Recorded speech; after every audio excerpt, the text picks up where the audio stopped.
Welcome to Growing Startups, where we talk to growth leaders and marketing professionals about how to drive sustainable growth from the ground up. I'm your host, Evelyn Cools, and I lead marketing for tech startups. I'm excited to share these candid conversations about marketing, culture, collaboration, and everything else that makes startups grow.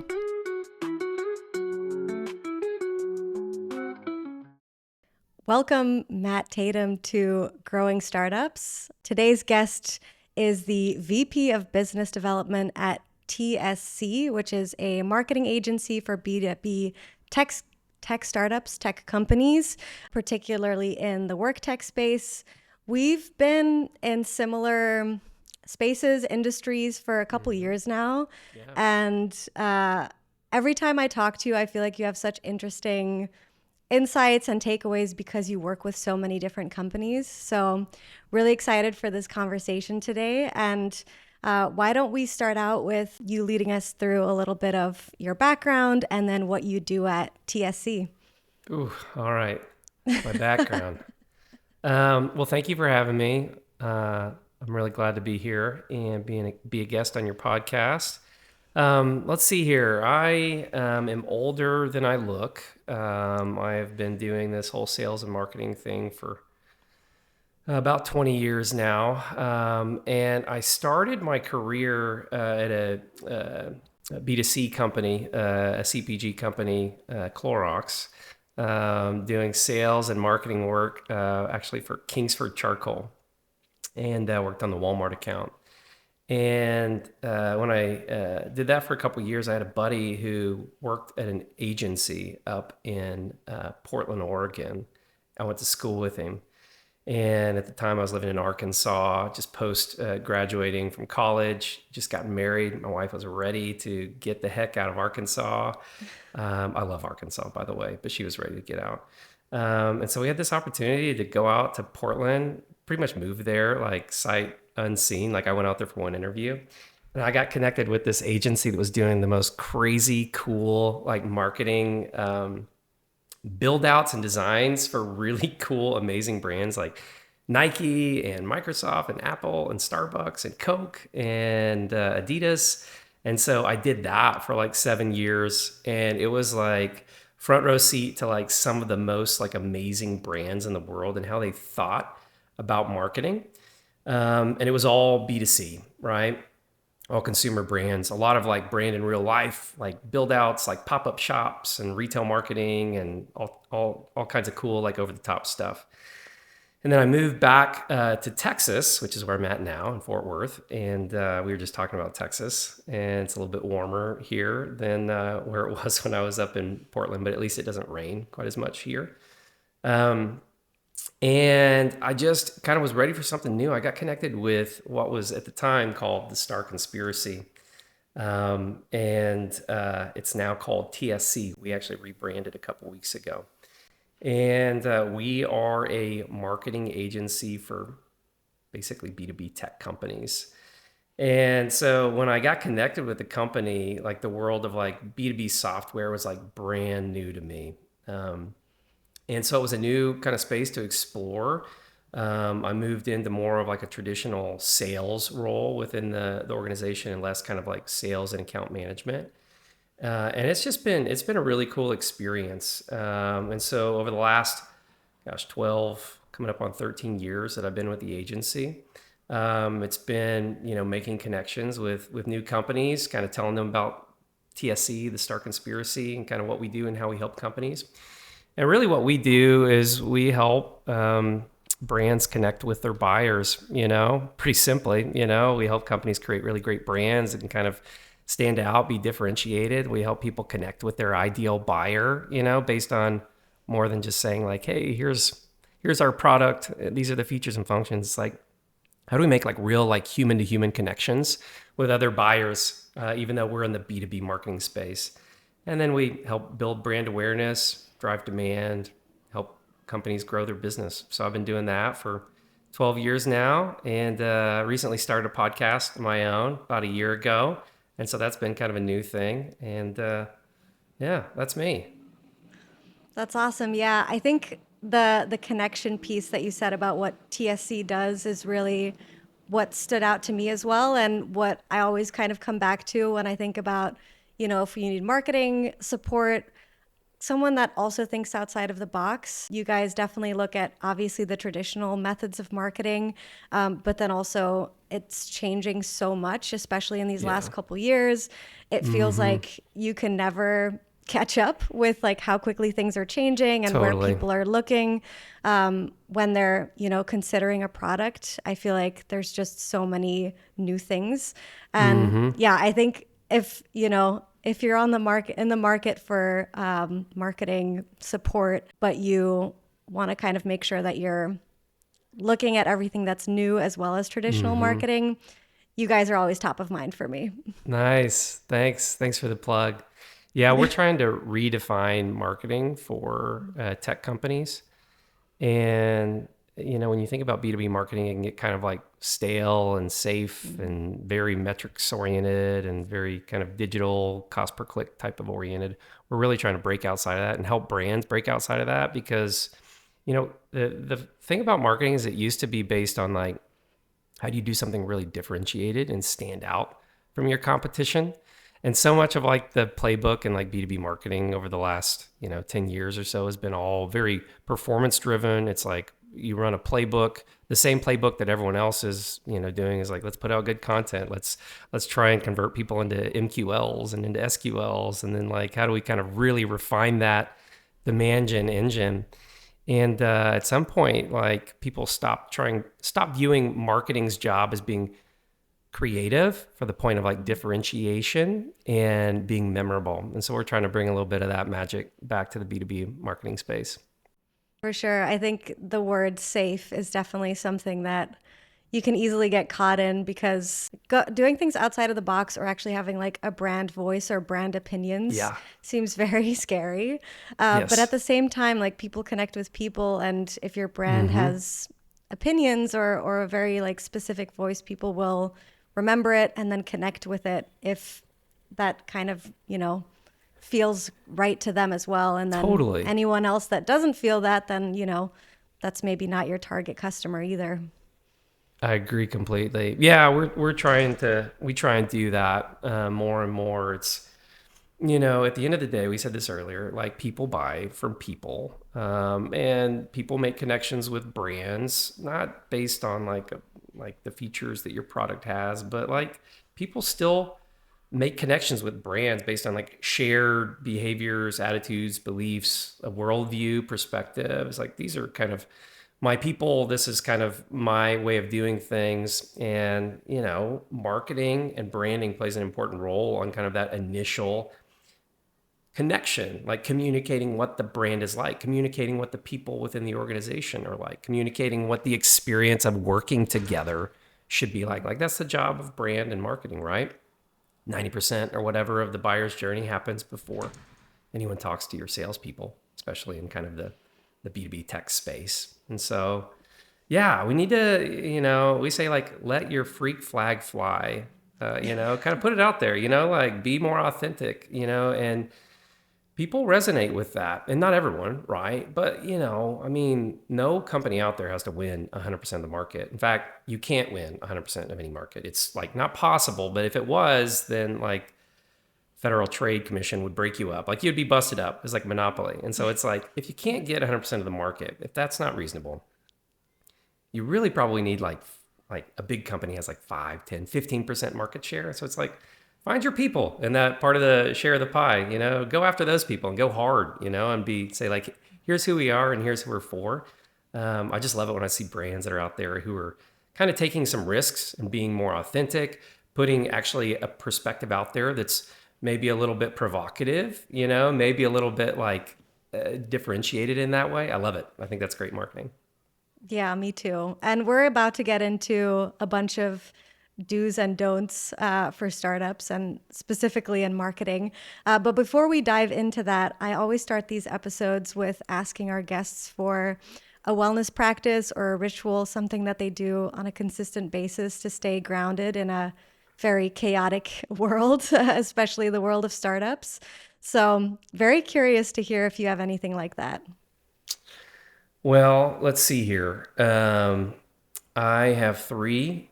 kids between ages 9 to 13. I'm married.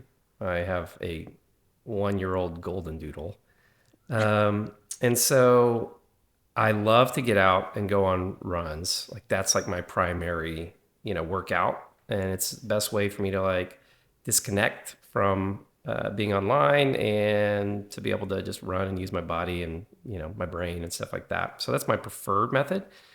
I also go on a lot of walks with my kids and my dog, and so that's another way to kind of get out. So for me, like being able to go on like a nice long run every once in a while when I do like clear the mind and really disconnect is good. But lots of regular like stepping away from the computer, getting off, LinkedIn, social media, or whatever I have to be on at that point, email, and getting out, walking around, getting some fresh air is always good practice for me. Problem is that sometimes it's 150 degrees here in Texas, and so it's a little bit harder to have a regular rhythm with that, unless I'm getting up and doing it at like 6:30 in the morning in the summer. That's crazy. I do feel like getting out is very underrated way to stay calm. And yeah, getting off of social media, especially when you're in marketing. I feel like, and then you have your own podcast. It's very difficult to disconnect. So I definitely feel that. Yeah. Well, speaking of social media, one of the reasons that we connected again to, have this conversation today is you put out a video on LinkedIn. You've been putting out a bunch of really cool content on LinkedIn. And this one really stood out to me, which was the top eight reasons why startups fail. And I think at its core, this is just like a super interesting thing to think about. But I wanted to take this opportunity to kind of talk through those 8 reasons and get a little bit deeper and see, what this is the reason they fail, but what should people be doing instead? I think the first one stood out to me probably the most because I think this is something that happens so much, is wrong positioning, lack of understanding of the ecosystem. Yeah, this list of 8. First of all, shout out to the team at TSC for putting out great content. This is not my content. This is something that I've drafted behind for years now. I actually don't even know who originally wrote this content for us, but it's like one of our highest performing like content pieces of content at the agency, and it's kind of a summary of like we work with a lot of startup founders, early stage executives, marketing, like first time marketing leaders, or not first time, but they're the first marketing hire. And we kept on seeing the same pitfalls like time and time again. I have seen so many startups like burn brightly for, a few years and puff out of existence. And that's just, tech is a hard space, it's quick, it's fast, it's very competitive. It's not currently quite as heavily funded as it has been in previous years, but man, it's a highly competitive industry and space. And you've got a lot of, first time founders who are, at the helm leading their company. And so we just started to kind of compile a list of like, man, this is where things went wrong for this company. This was a pitfall for them. And honestly, just through learning, because we've been, helping guide companies through their growth journey, and we've made mistakes, or we've been slow to kind of like pick up on the new trend and stuff like that. And so this is really about like compiling a lot of those different things and pitfalls to try and share some of the learnings that we've gotten over the last 20 years. And it really resonates with people, all over the spectrum as far as like different departments, different functions, different stages of growth, because building a startup is really hard and there's a lot of things that can go wrong. But yeah, the first one, wrong positioning. This one's the first one because it's like how you position your company is extremely important. Before we get to messaging and marketing and sales approach and stuff like that, it's like where does your company fit? Oftentimes, companies will try and position ahead of like where they're at. As far as like communicating what you are and how you're positioning yourself in the market. Sometimes they'll overcommit and underdeliver. They'll position themselves to where they're, maybe going against some monster company in the space. It's like super well funded. And so we've seen this, over and over again, like David going against Goliath, or showing up, with just an inadequate amount of features to where you actually don't really fulfill, the expectations of buyers within kind of this space. So don't over position yourselves too early on. One of the values of being a startup is being early to market is that you don't have, the legacy tech debt that a company who's been around for 10, 15 years or whatever has. You're not going to be a slow moving ship. You're going to be nimble. Your roadmap is going to be a lot less complicated. And so use that to your advantage. Make sure that you don't over position too early in the space, because we've seen a lot of companies get burned with that. Like you said, you're nimble. So if you're not over positioning, then you do have a lot more kind of leeway and freedom to try new things. Or, when you learn more about your ICP, or, that you see certain trends in the market, you have that room to really like figure out where you fit in. Mm-hmm. Yeah, totally. And like an example, it's like, Jason, it's not a B2B tech example. But the other day I watched this video that was really interesting. It was by the startup founder for the wearables company. Oh gosh, now I'm blanking. Is it Whoop? Is it like, it's the one without a? Have you seen this one? It doesn't have a face Actually on haven't. it. It's No. a wearable, and it Oh, doesn't Whoop. have Yes, Whoop. Yes, okay. I So I do. wasn't making that up. I use it. No, you're completely right. Seriously? Yeah. Okay, well, Yeah. maybe I'm speaking to you as like the target demographic. I don't have one. I don't have a wearable. I broke my Apple Watch recently, so I haven't reloaded with a new one. But he was talking about how he made a conscious decision very early on that they weren't going to put a watch face, a digital watch face or interface on the technology itself, the wearable itself.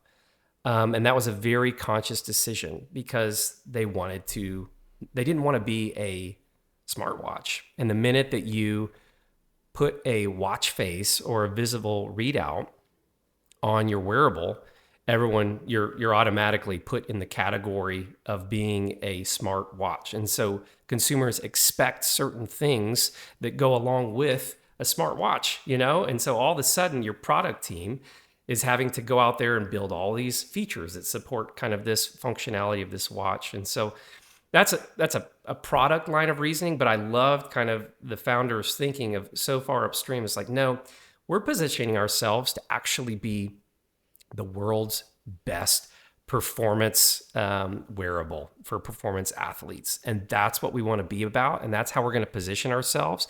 And that is going to impact everything downstream from our product roadmap, what we're developing, the innovations that we're adding to our product. They're pouring all of that R&D and all of their focus and all of their marketing in a very specific angle. And it came from an upstream choice around how they want to position themselves and who they want to be. And so I think it's very easy to let, the market or consumers or buyers dictate that 100% for you. It's important to get out there and talk to customers early stage.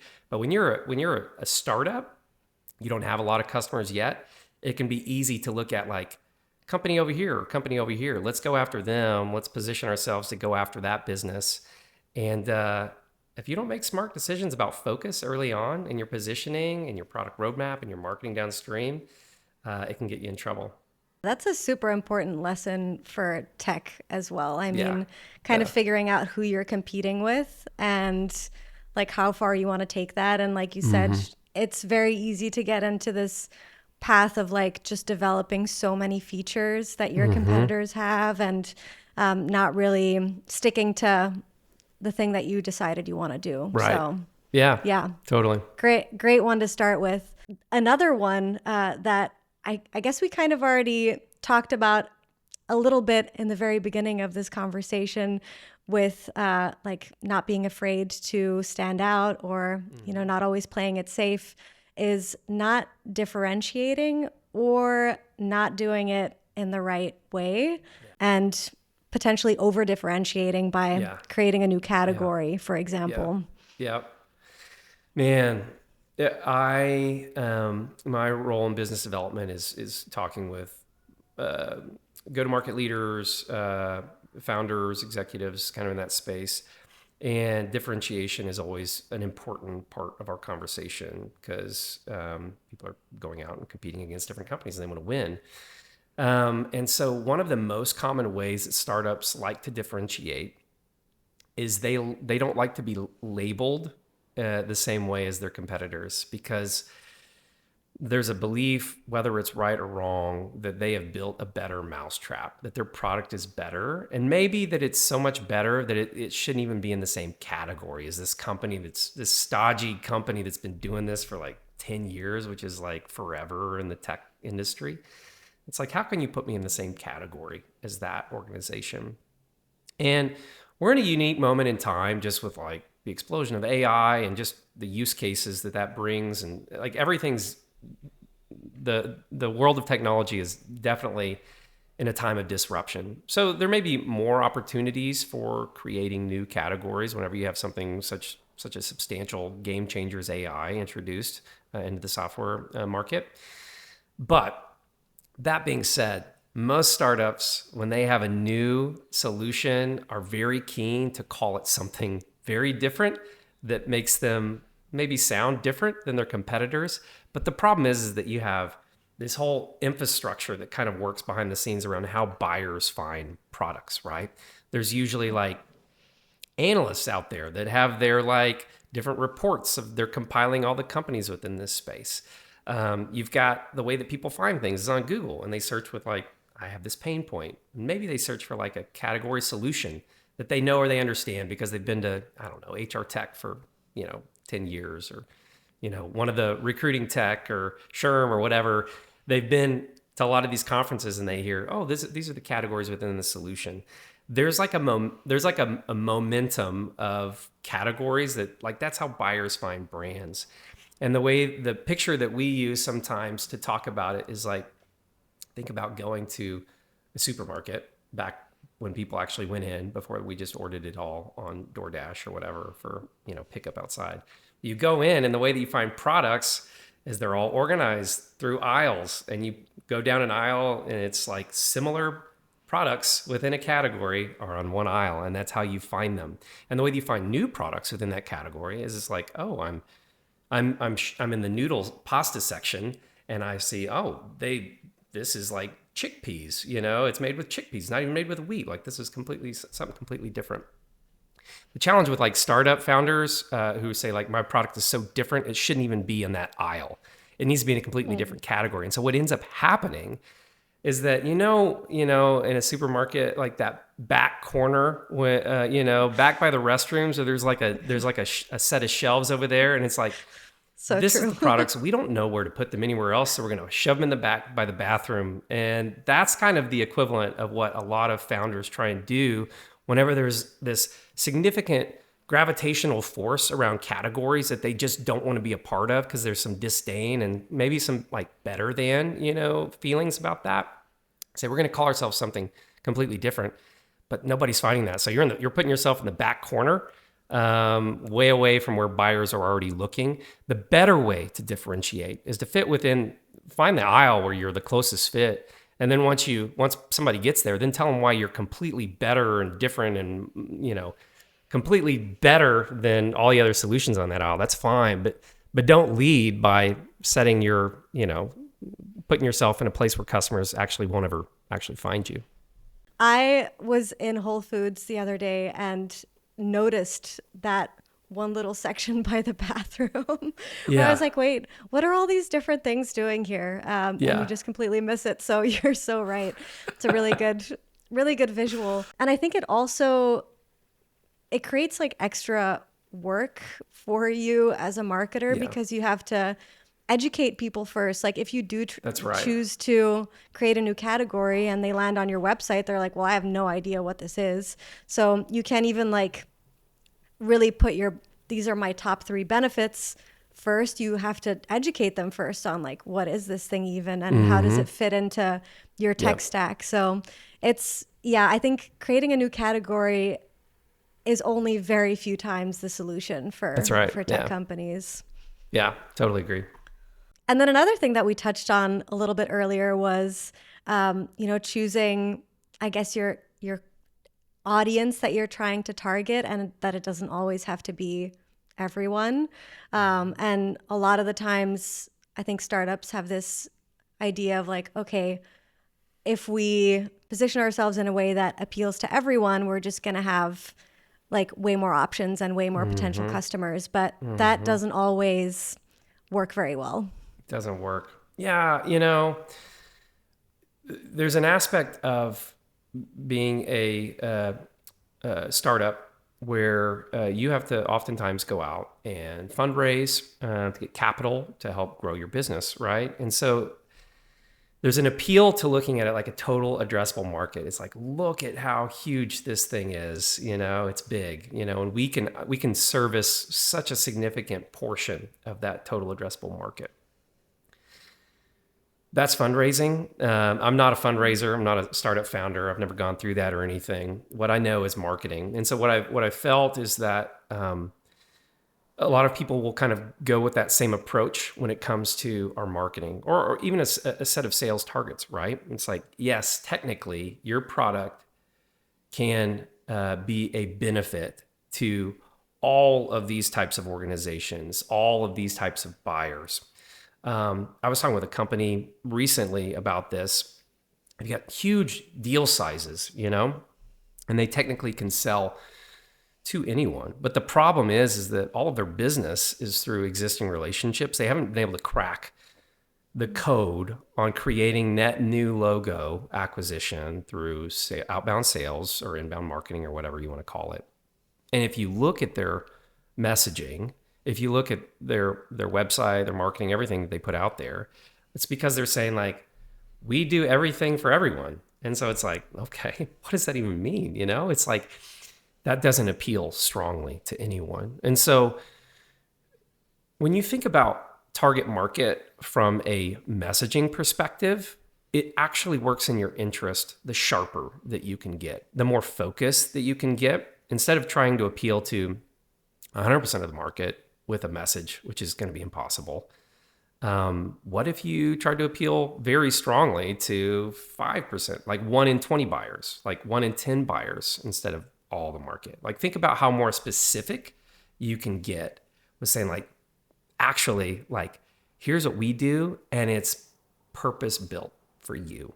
Like, that's more appealing and that draws buyers in. And so a big problem that we have early on with startups is they just want to go too broad. They don't want to push anyone away. And that's not the job. Like that's not how good messaging and good marketing works, especially when you have very limited resources from a people, process, budget, technology perspective that you have to steward. You need to sharpen that focus in order to appeal very strongly to your ideal buyer. Absolutely. And people want to feel like you're speaking directly to them. Totally. So if you're going super broad, then, it's not going to appeal to anyone, like you said. And that's really your point 3, going after a target market that is too big really leads into number 4, which was the muddled or bad messaging. I think something that's kind of almost the opposite of muddled messaging is something that's like super out there and really difficult to remember. Yeah. So yeah, that was your 5th point, the brand inefficiency, how efficient your brand is with how easily people can remember it. Yeah. Yeah. I mean, all these things, they all tie together, right? And they kind of like flow sequentially. Like muddled messaging is like, we want to use jargon in kind of the tech world, and make it easy for people to understand, right? Things, not at a, PhD level, like make it clear, and write it at a level that people can understand and is more conversational. My wife uses the phrase clear is kind, and being really clear about who you're for and how you help is important. And then visual brand.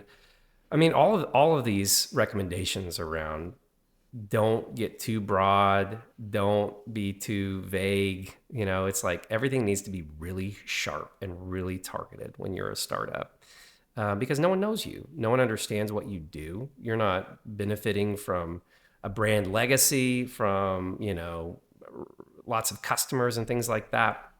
And so a visual brand is just another way of doing this. Branding in the B2B, like SaaS space has gotten so much better, but it still has a long way to go because we like to play it safe here. And visual brand is an area where you want to stand out, because if you look from a color, from a shape, from a logo, from a naming perspective, just like all your competitors, it just costs more money to basically make you memorable in the mind of your prospects. And so you're not doing yourselves a favor if you're going out and all your colors are the same colors as everyone else in the market, you know? Yeah. And that also makes it harder to gain brand awareness, which is the Totally. next the next point. But yeah, just really focusing on not branding Yeah. Yeah. and being, super traditional, which obviously we need things like lead gen and demand gen, like that's super important as a startup, but not thinking about the, brand experience that people have is also a big issue. Yeah.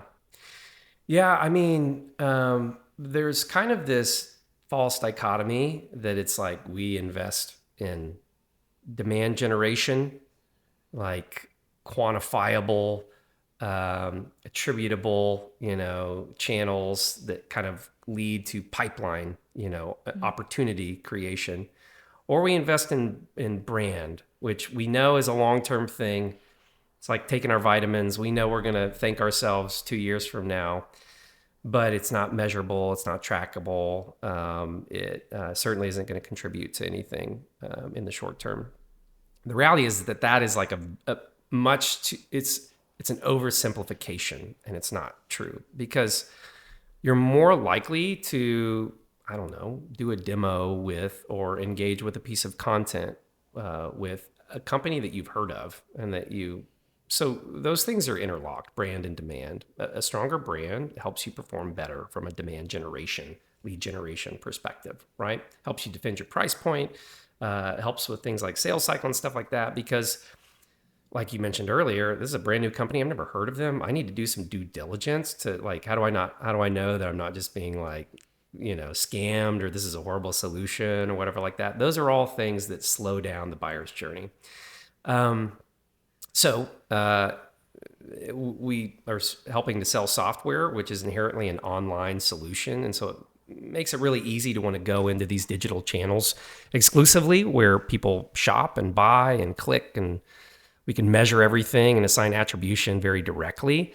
The problem with that, though, is that it's certainly neglecting a lot of the brand building perspective that maybe isn't like 30 days type of short term, but it isn't as long term as people, I think, sometimes think. And so I think just having my recommendation on this was just an oversimplification of investing in demand generation over brand. Those things work together. And so recognizing that increased brand awareness is going to help you everywhere else in your sales and marketing and conversions and things like that. So don't be so short-sighted that you neglect that. And if you can't track every single thing and attribute every single dollar back to something, that's okay. As marketers, we still have to know that there is some like connection that happens, some word of mouth that happens, things that happen that we can't tie down to a very specific click or something like that. And if you can't, free up some space for that and create some freedom for that, then you're going to have a hard time building your brand, because a lot of the things that build your brand aren't as easily quantifiable, trackable, and things like that. I think this is such a tough one for especially those first full-time marketing hires going into a startup and having to advocate for something like branding and not being able to pull attribution straight to everything that we do. It's a really tough one. And like convincing, founders who haven't either done some marketing themselves or have done their research on marketing, or just like know the value of things outside of just that demand gen and lead gen, can be really hard. Yeah. Do you have any There's advice on how Yes, to? yes, I do. I mean, the days of just like going out and like taking down ridiculous rounds of funding and investing significantly in just like, out of home, outdoor, just like brand everywhere in every, geo and things like that. That does not make sense for a startup. What we're talking about here is we want with brand awareness, it's like, do people know you, like you, trust you, like have they heard of you? And there are ways that you should do that in a very targeted way. And digital channels are a great opportunity for that. Building up thought leaders within your organization who can go out and who can speak and who can appear on podcasts and who can be visible is a great way to do that.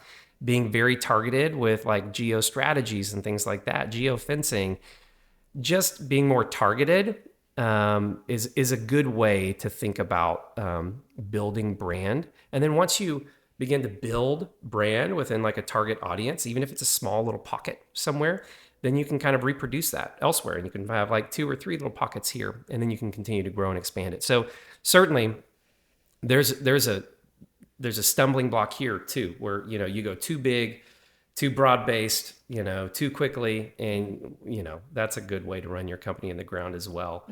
I see very few instances of that though happening in reality in our space. Me too. And I think another part of branding that makes it so difficult to like show the value of at least instantly is that I think a lot of people, when they bring in marketing for the first time, expect really fast results.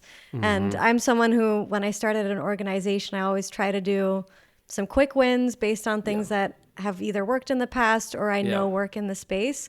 But then at the same time, making sure I'm allocating enough resources to things that have a longer lifespan, things that I That's know are going to good. come to Yeah. fruition later. Yeah. But that was your point 7, was lack of patience, and then changing your strategy every few weeks where you just don't give it enough time to even see what comes out of it. Yeah. Yeah. We see this a lot. I mean, a lot of like companies don't have like super long runways. And so I get it why there's a lack of patience. The problem is that when you're building a brand, it requires repetition. It requires time. It requires multiple impressions and things like that. But if you're going to scale a company exponentially at some point, that has to come into the picture, right? And so it's much more common for, marketing to come up with something that they're like, this is good work. We know that this is going to resonate with our buyer. We've run it by, a customer or two and they love it.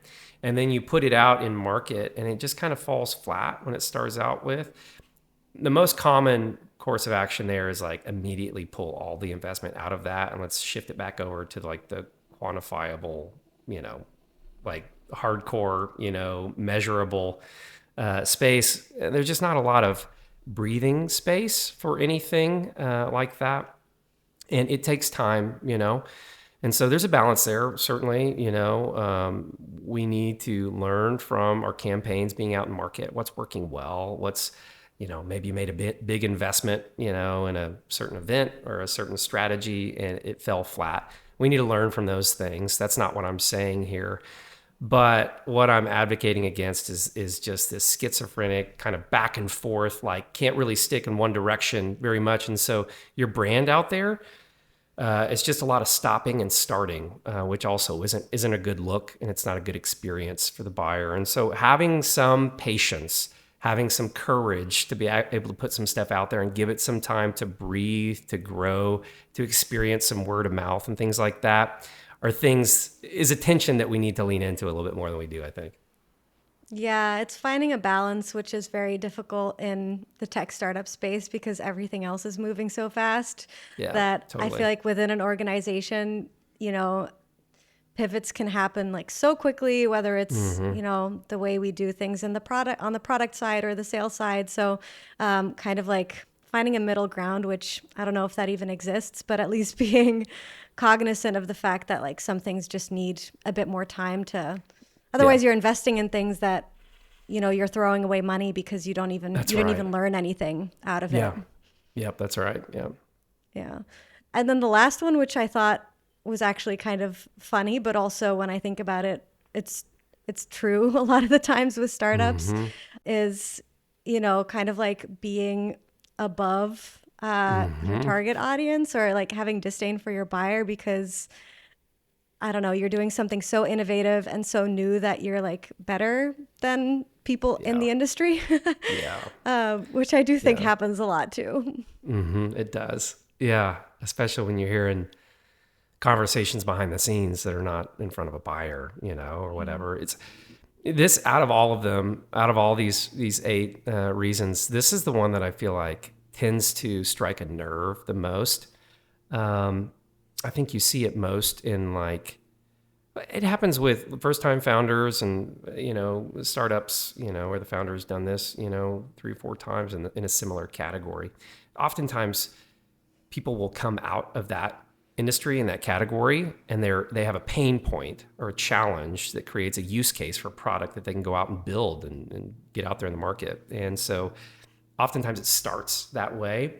Where things can get, off base is when you take that product and you take it to market, and then maybe if people don't get it quite so quickly or whatever, there's a lot of frustration or whatever, because it makes so much sense to you as being a founder who kind of came out of that category.